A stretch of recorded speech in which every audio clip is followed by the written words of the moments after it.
This podcast is sponsored by nobody.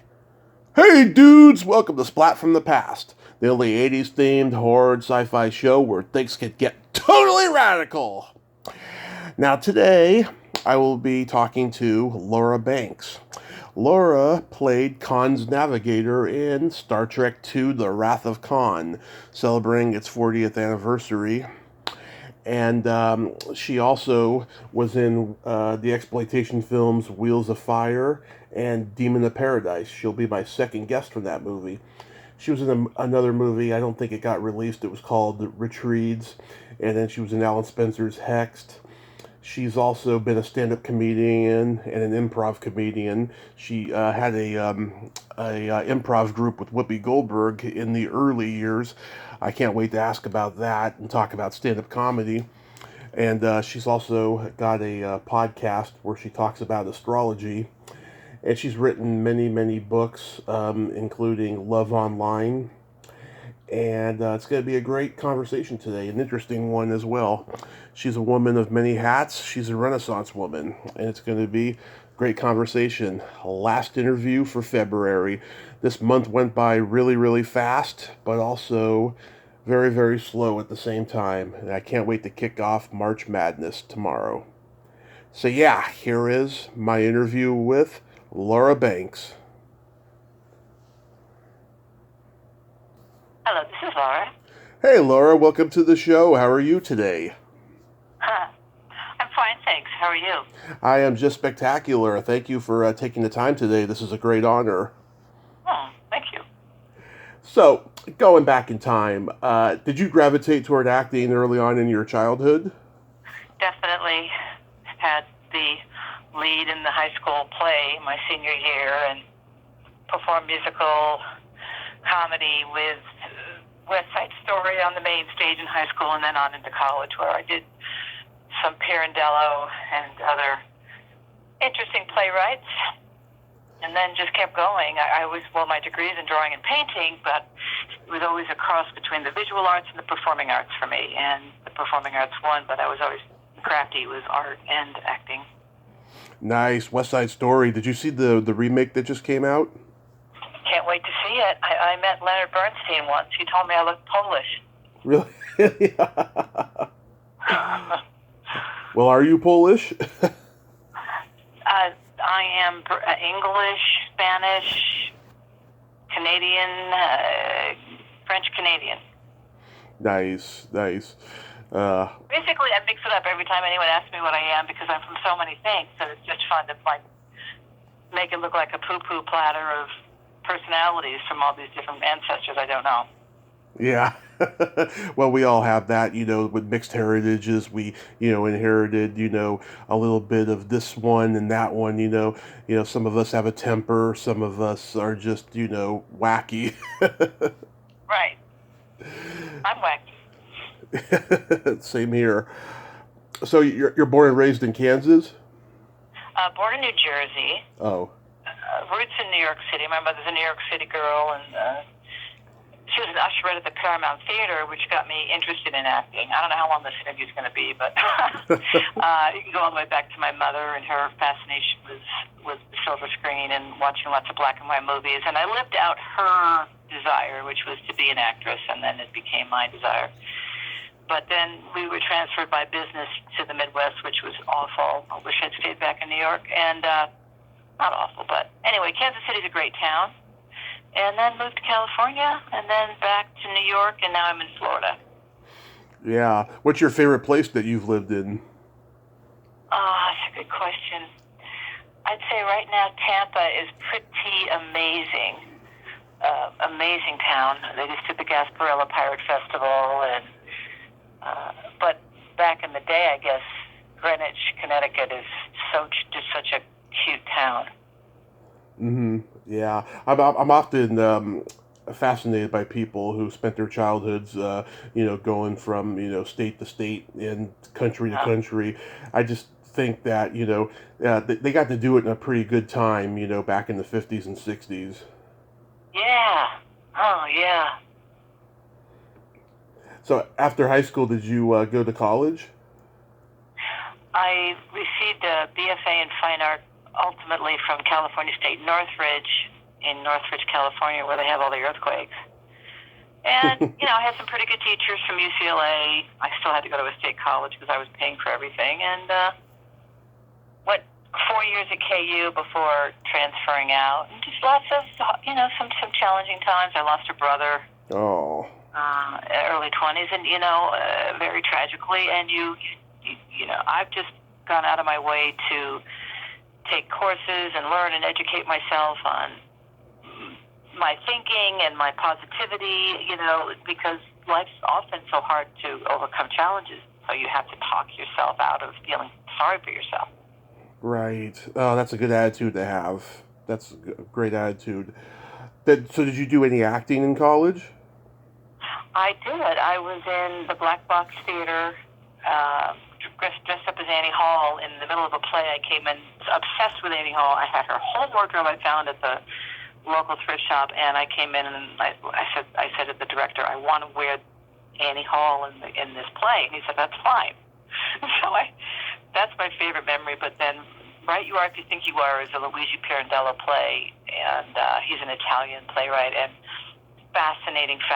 I was the ingenue at 16, 17 years old, first year at KU with an all-graduate cast, some players from Broadway, and I got cast by this guy who was one of the students of Max Reinhardt. He was a guest director at KU and from Austria, and had really spotted me out of a bunch of ladies and thought I was talented. So that was the most challenging piece I've ever taken on, certainly at that age. And I think there wasn't as much theater at KU and more art. And then I moved to California in my mid-20s and got involved in a community college singing, dancing troupe that went to retirement homes. And waiting for my residency in California to finish school, and that was fun. I was singing and dancing and working with the community. And then I fell into the Comedy Store in California and San Diego and LA, and that just changed my whole life. Oh, yeah, I'm going to ask you about that. But I was curious to know, though, when you were in college, did any of your classmates go on to become successful in acting? Well, classmates in that graduate of Shawnee Mission West, my high school is a pretty interesting alumni with the likes of Paul Rudd and the other dude from Saturday Night Live, Jim Dukakis? Anyway. Yeah, I know who you're talking about. Big stars, yeah. Shawnee Mission West, Paul Rudd, myself.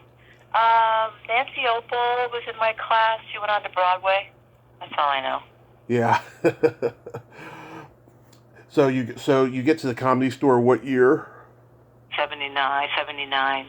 Was it right before, during, or after the strike? Wherever the strike was, I don't know, but I will tell you it was at the apex of everything comedy and genius, and I walked right into this phenomena happening with Letterman and Leno and Crystal and Robin Williams and Andrew Dice Clay and Jim Stahl. I mean, just everybody. And I was there every night witnessing Robin Williams doing improv till 2 a.m. Yeah. My life is just never going to be the same. Yeah, God, it was a magical time. I talked to all the old comics that were there, from Kerry Snow to Steve Middleman. Yeah. Yeah. I've talked to Tom Dreesen. He was there a little bit before you, but I've talked to a lot of the old comics, and they just tell me just how magical it was too, and how crazy it was too, because everything went. They got away with a lot of stuff back then.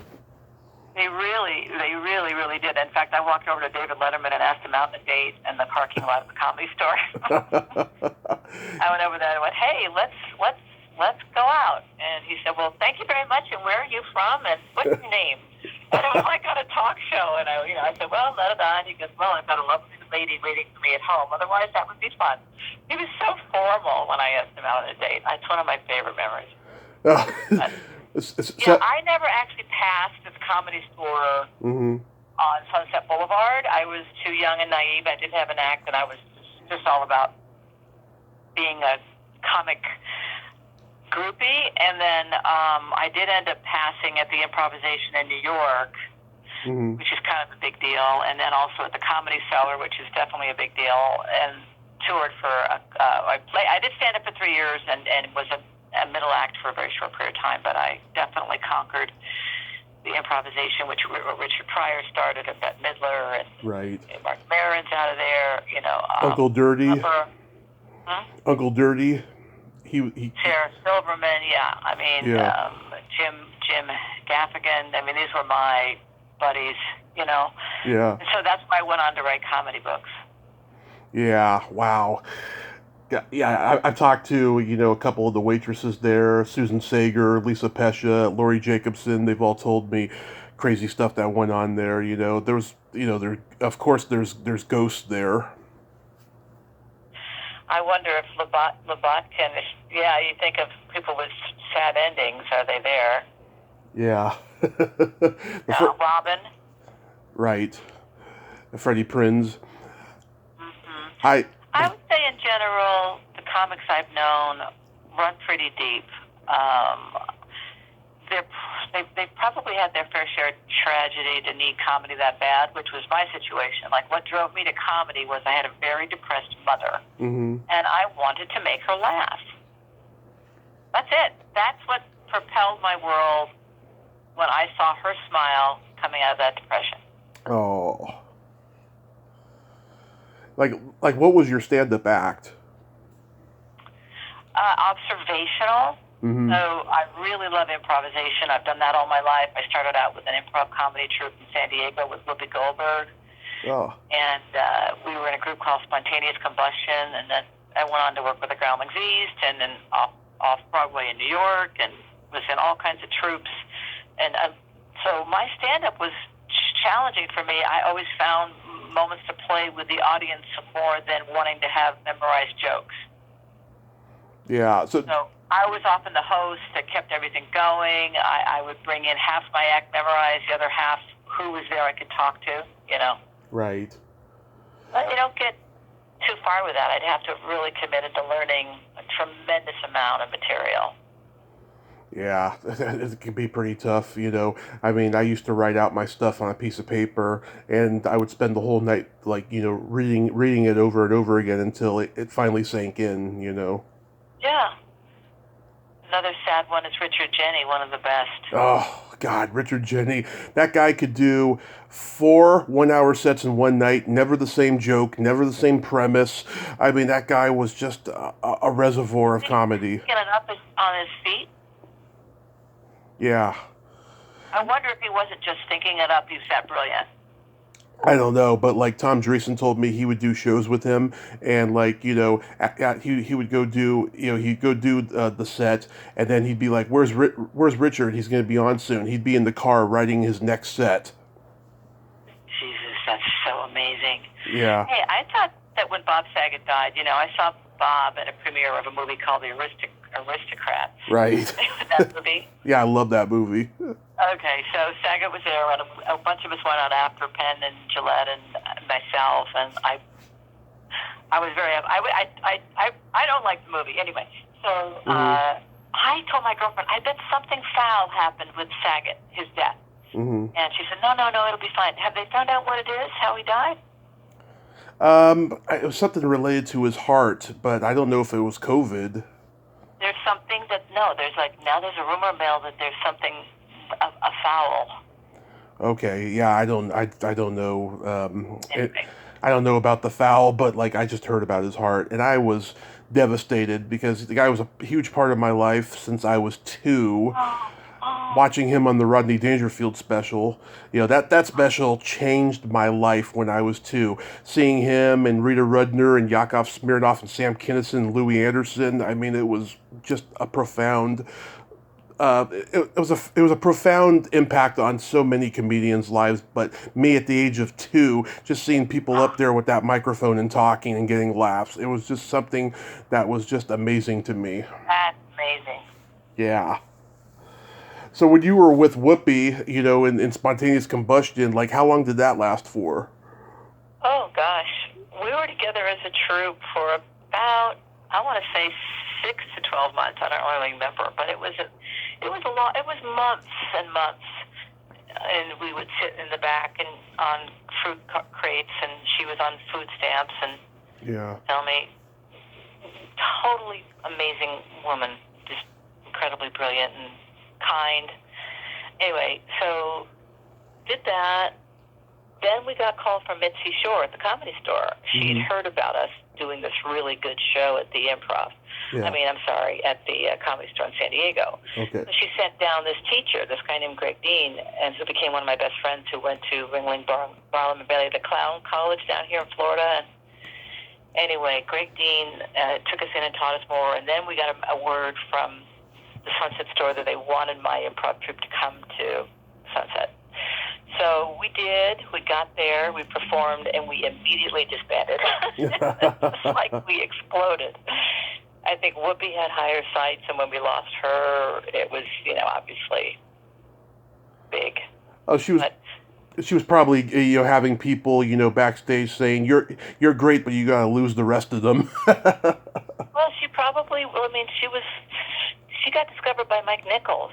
Right. I know Mike and her one-woman show. I went to that a few times, and Whoopi introduced me to Mike, even though I already knew Mike, which was kind of cute. Yeah. Name dropping now. Anyway, so I've done the film, I've done the writing, I've done the comedy, I've done the improv, I've done art. What's it all about? I think I have just enjoyed expression, just for the sake of expression. And in this time we live in, it's so important to remember that, to pick up a hobby, to do something with your hands, to be crafty, and don't just sit on the computer or the TV all day, or, because the more we have hobbies, it's like I'm for the resurrection of the hobby. And mine now is astrology, so that's fun. Yes, which I'm going to ask you about. But I was curious to know, how did you get a cast in Star Trek II, The Wrath of Khan? I was reading Dramalog, which is the LA paper that tells actors where there are jobs. And there was an ad, pretty good box size ad. They're looking for a woman, and it was exactly my measurements, literally described me, 5'11". Yeah. And measurements and hair color, and so I called. It was Central Casting. They said, "Get down here," and I got down there, and they looked at me, and then they said, "Thank you," and then I went back to work. I was working in a boiler room selling TV programming, and they got a call. "Laura Banks, you got a call. You better make it quick." So I go to the front of the boiler room, and they go, "It's Paramount Pictures. We want you for this part, for this job, whatever." And I just put down the phone and said, "I'm out of here." So then I got a call to go to set and meet Nicholas Meyer and everybody. That was a spooky day. I drove on Paramount lot, and I figured out what hangar I'm supposed to be in. Meanwhile, it's my first time on a Hollywood lot, and go through some doors. I have an escort, and I get in front of these three guys, and they're whispering, they're looking, they're talking, they're smiling, and then Nicholas reached forward and said, "You'll be great. You're fine. You're in." And it was a fun moment. And then went to wardrobe, got fitted in Lana Clarkson's clothes, because the girl who had the role originally was the woman who was killed by Phil Spector. Oh. Yeah. Lana Clarkson, God rest her soul, she and I had a few competitive moments in some movie making and this kind of thing, because we were the same size. And so that was sad. Were you a huge Trekkie? Was I a huge Trekkie? Yeah. No, but I have learned to certainly just love everything about it, and it feels like family to me, because I've toured with George and Jimmy and Shatner I know well, and I lucked out, because I'm good at self-promotion, and even though it was a small role, I'm in most of the fight sequence, but I milked it. And I got tours and cruises and autograph signing, and now it's the 40th anniversary. This year, you can see me in a documentary coming out, streaming somewhere, and it's going to be something along the lines of movies of 1982. And it's a documentary some Universal people put together on Poltergeist and E.T. and Star Trek II. I mean, some amazing movies all came out that year. Yeah. And they're interviewing me and Kevin Smith and Ron Howard and Sean Young and Nice. Blade Runner, and who I just worked on a movie with here. And that'll be coming out. And then the other thing I'm coming out in is Paramount Pictures hired 2 professors to write a book on Star Trek II. And I got a call that they wanted to interview me for the book. So that, I didn't know Paramount published, but it was a very, very good interview with these 2 very interested people, and I think the book's going to be fantastic. It's got an original drawing of my wardrobe and lots of facts I didn't even know. Mm-hmm. So that's coming out, so you'll be able to see me in those 2 genres. Awesome. I love the second one the most. I think it's the best one of the series, next to The Voyage Home, which was shot in my hometown, San Francisco. I just think that it was a huge improvement over the first one, because, the first one was really, really slow and kind of lifeless, and you would think a sci-fi wizard like Robert Wise, could have gotten it together, but for some reason, he couldn't pull it off. But like Star Trek II is wonderful. I can say my take on what happened from what I've heard is, Gene Roddenberry birthed the whole vision, and his vision was primarily the Enterprise. Yeah. So he was in charge of that first script, and he just too much about the actual ship and not about the people inside it. And so the second one, they brought in a storyteller like Nicholas Meyer, who had done Day After Tomorrow, and is a novelist and really good. And he turned it into a talkie, and intersecting relationships, and created one of the best villains of all time. I mean, many consider SC2 as one of the best sci-fi. For whatever reason, the way it came together, It definitely is a great movie. The scene where Khan puts the worms in Paul Winfield and what's his name's helmet. That scene still makes me cringe to this day. Yeah. I was there for that. That was interesting. They built a giant ear, of course, to film it. So I mean, it's all in all been just amazing, the Star Trek people and the world, and I'm writing my 4th book now about my experiences in Star Trek to coincide with the 40th anniversary and the mid-September national movie theater release it's going to have. So they're going to do a director's cut to the nation release the weekend of September in second week in December this year. Nice. Did you work with Ike Eisenman? Who's that? He was he was okay. There was 2 young blonde guys. There was him and Merritt Butrick, who died of AIDS about 30 years ago. Merritt Butrick, I know. Merritt and I did some touring together. Yeah. Okay. Ike Eisenman. He plays Preston in the movie. Okay. You know who that is. Yeah, he has a really cool podcast called Retro. I think it's called Retro Pop Culture Podcast, where he interviews icons that he worked with or ones that he admires and stuff. And I watch it like every Tuesday or Wednesday when he has a new one out. It's him and some other guy on Zoom. Well, why don't you write him? Tell him I'll be on his show. It's funny. I was thinking about at some point this year, because he has a book coming out. I was thinking about reaching out to him for an interview. Oh yeah, what's his name again? Ike Eisenman. Can you send me an email information on that? I will. Cool. I will. Yeah, anybody who I worked with in the movie, that's interesting. It's a cool podcast. So, how long were you there for on set? What? How long were you there for on set? A month. A month. Yeah, I was there for a month. They started out with a bunch of us, cons people, and then they kept being sent home. At the end of the night, they'd go, all right, if you don't hear your name called now, just stay. And it must have been, when you first see us on the planet, Alpha Ceti 5, we're on the hillside, and, there's probably 16 extras at the beginning. Mm-hmm. Women were 5'10" and over, men were 6'2" and over. Right. And so they had to be super genetic. And then every day they go, all right, don't hear your name. And it went from 18 to 16 to 14 to 12 to 10. And I'm not hearing my name, and I'm still working. And then to 8, and then to 6.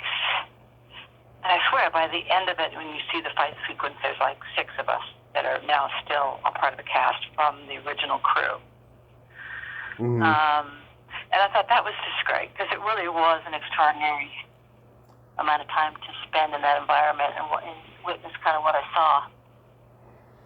Yeah, and Ricardo Montalban, he had just had, a career resurgence with Fantasy Island, and he was, getting iconic by that point. What was he like to work with? Oh, perfect gentleman.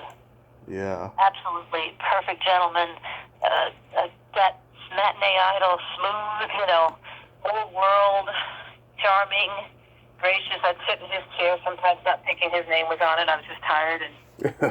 And he had a bad knee. He's a horrible leg from a horse injury. And he's in agony when you aren't shooting. He's in pain. And then when they say action, he's so professional. He goes right into character, and you can't even tell he's been hurting at all.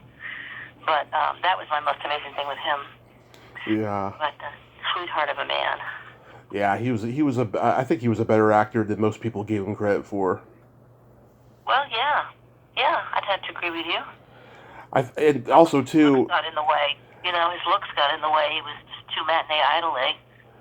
Right, and also too, Khan was like the only character from the TV show that was ever explored in movies. I wonder if he had a good relationship with Gene Roddenberry. That's why that character was explored, in a movie. I think that I think that's a great question. I just read something about somebody who might have been Nick Meyer, who really got committed to this idea of using the seed episode for ST2.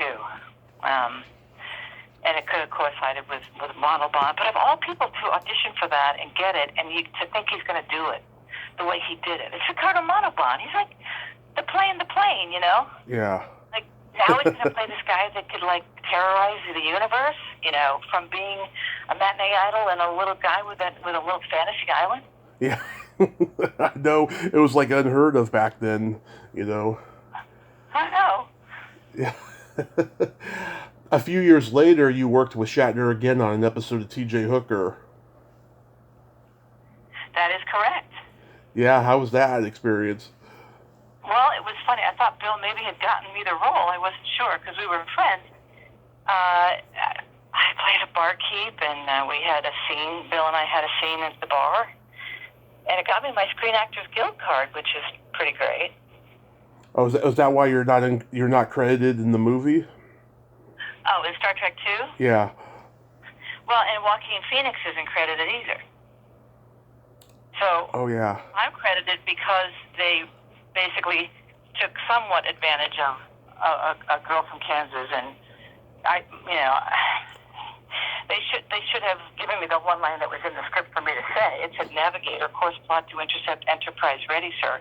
And I remember when they were trying to figure out if they wanted to give me the line or not, to be given the line, and they were under such pressure to stay in budget that they couldn't give me the one line that was my line.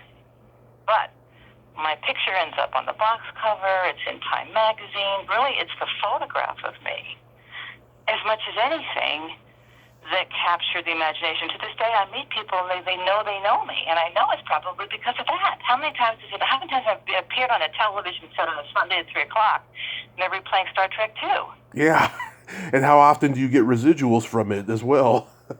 Well, it really was an unfortunate exploitation because the numbers of close-ups I had, because the number of minutes, seconds I had, the interaction, and a dual shot, me and Montalban, over and over again.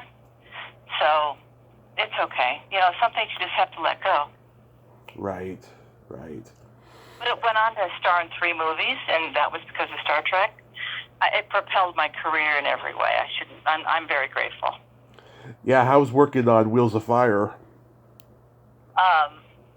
That was an action picture, right, that I filmed in the Philippines. Right. I played a apocalyptic road warrior, where I was a headhunter. I played like a Sigourney Weaver role, dressed in leather, and led armies into battle. It was in the Philippines. Again, I worked for a month. It was pretty scary.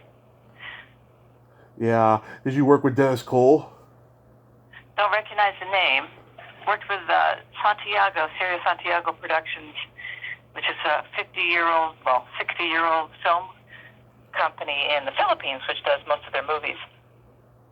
Yeah, Dennis Cole was a movie star in the 30s and 40s. He was mostly B-movie, actor.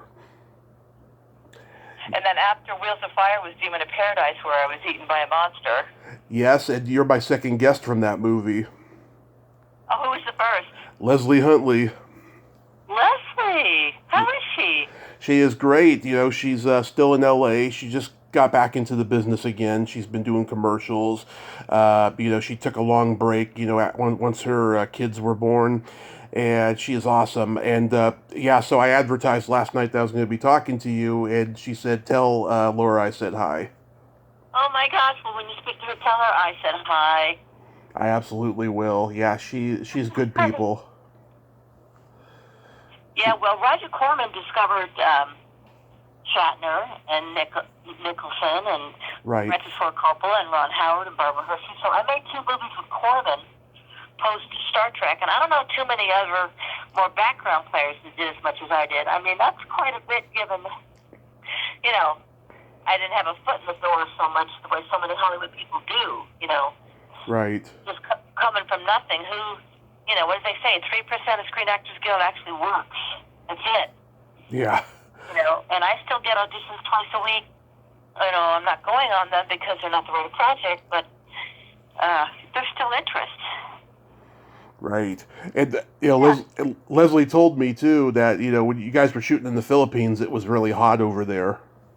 Oh, God.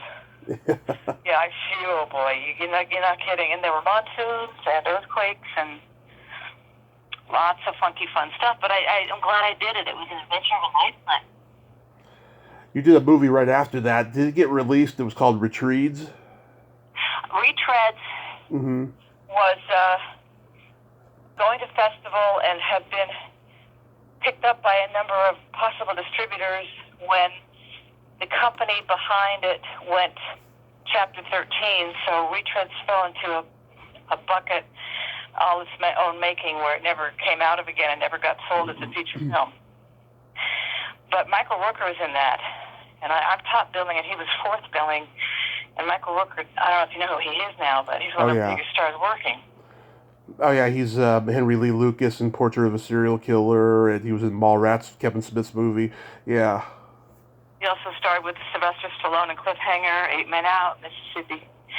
The list goes on and on. He was in the new Marvel stuff. And it was funny working with Michael because he didn't have top billing. I had a co-star in Retreads. It's a cute movie. I mean, I think you can get it. I think it did get something ultimately, some kind of distribution. But it was a SAG feature, and I had top billing, and we shot here in the States, and I was real proud of myself, and it was a really great crew, and we worked for about a month and a half, and it was a story of these biking guys that go in the woods for vacation and end up meeting me. I've been kidnapped in the North Woods of Wisconsin for my secrets of astrophysics. Yeah. And so Rooker had 4th billing, and so the 3 boys, Michael Rooker and a few of the other actors, they were on their motorcycles. And one of the boys in the movie is Charlie Sheen's... Yeah, Joe Estevez. Yes. Yeah. Is he a brother or half-brother to Sheen? Yeah, he's Martin's brother. Yeah, so that's his uncle. Charlie's his uncle, right? So I worked with him. He was fun. And that was Retreads, and I had some good scenes in that. I really enjoyed. That was the movie where I actually feel like I had enough to do where it was a challenge. Demon of Paradise was enjoyable. There were some scenes. It's just fun to make movies, you know. I really wish I was one of those people that was doing it all the time. Right. And then you worked with the hilarious Alan Spencer on Hext. You know Alan Spencer? Okay, we're connected on Facebook. I did send him a message about interviewing him, but I never heard back. But every day he's posting hilarious memes and jokes, and I'm just like laughing out loud. Oh my God! Well, he had that hit. He had a 3-picture deal with Columbia, and he brought me into Hext because he'd seen me in Demon of Paradise and thought I'd done the whole character tongue in cheek, and he was a Star Trek fan. Yeah. A big Star Trek fan, and knew me from ST2, and. Now, the TV series that he had that was cult, now it's a cult classic, is, and I'm trying to remember the name. He had a hit show. Oh, Sledgehammer. Thank you. Yeah. And at 16, he was a protege of Mel Brooks and on the set of Young Frankenstein. Oh, yeah. God, Young Frankenstein's one of the funniest comedies ever made. Oh, untouchable. Yeah, Hext was a funny movie from I remember. I've talked to R.E. Gross. He's a great guy. He was the lead in the movie. And you also had another Star Trek alum in the movie, Robin Curtis. Robin. She's a sweet, sweet, sweet lady. Yeah. Kirstie Alley was more wild. Kirstie Alley and I went dancing in San Francisco one night, and she was just becoming a star. It was such a fun night of dancing and drinking in the back of the limousine. So that was my little outing with Kirstie. Yeah, I'm not surprised that she's wild. You know, she was having a Twitter war the other day with Leah Remini over the Scientology thing. Yeah, and then Kirstie and I met up on the set of Cheers because I was with a friend who was friends with Ted Danson, and then Kirstie walked over and she said, "I know you," and I'm like, "Yeah, how are you?" And we're both from Kansas. Uh-huh. But I spent more time with Robin and at dinner parties and when they would put all the actors on the table. When I sat with Robin quite a bit when I was doing autograph signing. There's a lot of talented people that came from Kansas. You know, there's like Dennis Hopper and Dee Wallace and lots of great people. Huh. Well, I wouldn't have thought that. But okay, we'll go with that. So what? I had a TV series on the Sci-Fi Channel for a while called Inside Space, where I interviewed authors and speakers. I actually interviewed Carl Sagan. Oh, nice. That I was replaced by Bill Mooney after a season Lost in Space. Yeah. But I did get to interview William Shatner on my podcast about 4 months ago, and it's about a 25-minute interview. Nice. I gotta go listen to it. I listened to a little bit of one, the most recent one back in December last night. I listened to a little bit of it. It was pretty interesting. So, what made you get into astrology? My mother, again, she was an astrologer, so I'm second generation and paid attention and listened to her and read. And then by the time I was in college, I just was voraciously involved in studying the planets, the signs in the houses, and how they interact. And now I really think I'm just an excellent reader. I've been doing a lot of readings and did it at Universal for a while, actually, Universal Studios. And I love it. I just love the truth of it and how amazing I know things from just the placement of these marks on a paper. I'm like, who should you be loving? Where are you? What would be the breakthrough? You know, where's all the money and opportunity? Because wherever Jupiter is in your chart is where there's effortless growth. And we don't know that. Meanwhile, do the planets really affect us? Well, look at the moon and its cycles. What happens in a full moon? Lunar eclipse, lunacy. Ask any nurse. The emergency rooms are filled on full moons. Now, you're going to tell me that Jupiter and Mars and Venus, all these different temperatured planets that are rotating around us, don't have a magnetic pull to this planet? Of course they do, and they're energetically, there's an energy to those planets. It's almost mythological. Right. I mean, I believe that there's got to be, you know, aliens, you know, out there and stuff, and you know, I don't know if they'll ever come down necessarily, but I do believe that there's got to be, you know, aliens up there on those other planets. I have a girlfriend who works for Munford, and how do you say it? Munford. Anyway, it's a group that deals with ETs, and she's out there looking, and it's absolutely here. They have landed. They are here. Mm-hmm.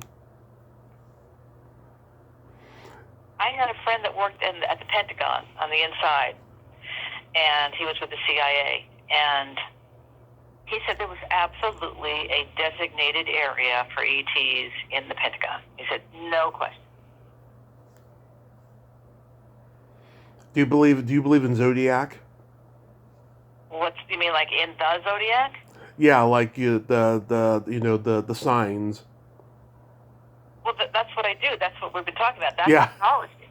Yeah. I just can't tell you how many times I've had an epiphany of understanding on a complete stranger based on a piece of paper. Like, I can tell them why their love life failed. I can tell them if they're going to do well in business.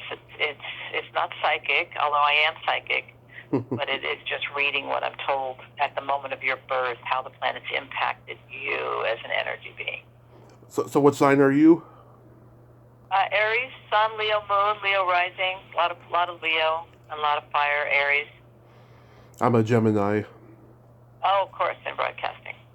I was supposed to be born middle of May, and then I was 2 weeks overdue, so I was a Gemini June 6th. You know, I can be, sweet 1 minute, naughty the next.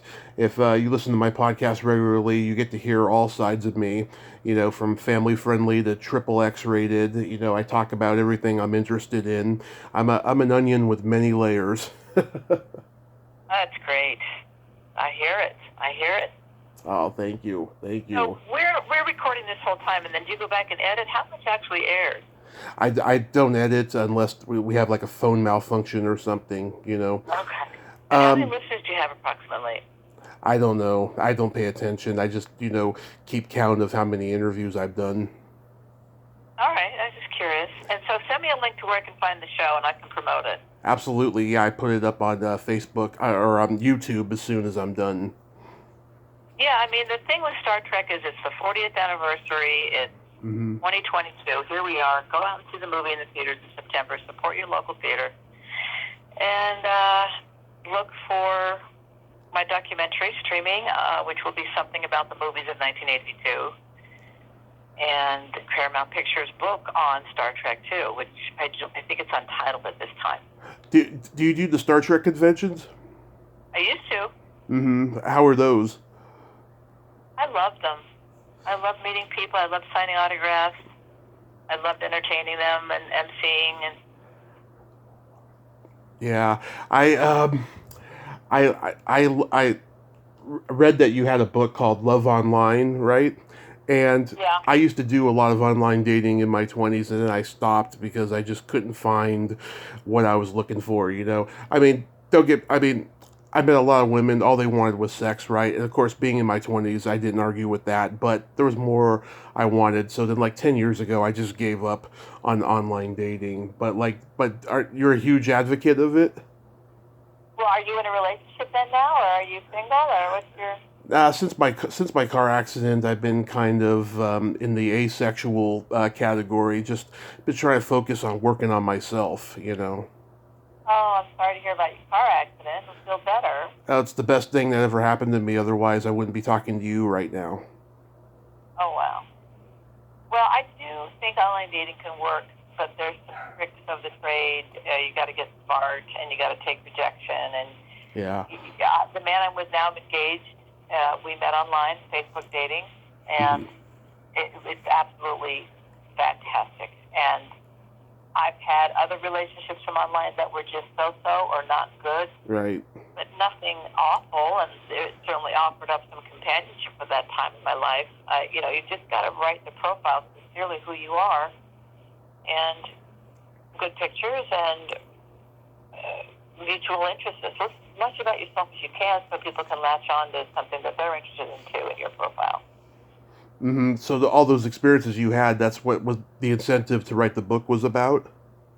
Yes, it was at the very beginning of the whole phenomenon, and it was about my journalistic report on it. And I did all the talk shows, TV talk shows as a rep, and they were all saying, we have Laura Banks on today who advocates dating online. Now, let's talk about all the people that are dying going on these dates. And they wanted to exploit it as a story on TV, and I kept saying, no, I'm going to be here, and it's not bad.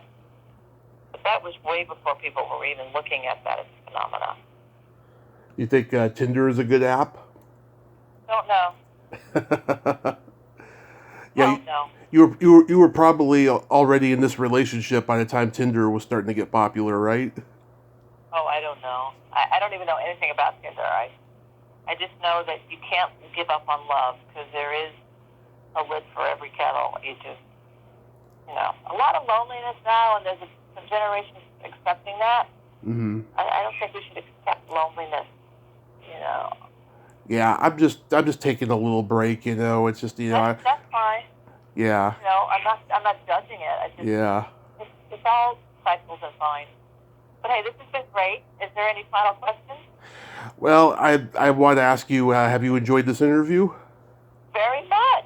Awesome. Yeah, I try to give everybody, the best interview they ever had. Sometimes I succeed, sometimes I don't. I must say that you have some competition. I forgot about this.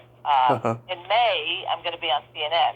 Nice. Yeah, right. But I'm going to be on CNN Brazil, okay, which is about 300 million people, my father said. Anyway, this is one of their hit shows over there at Pedro. And he came to my house, and he was pretty sexy, and he was from Brazil, so you got your competition.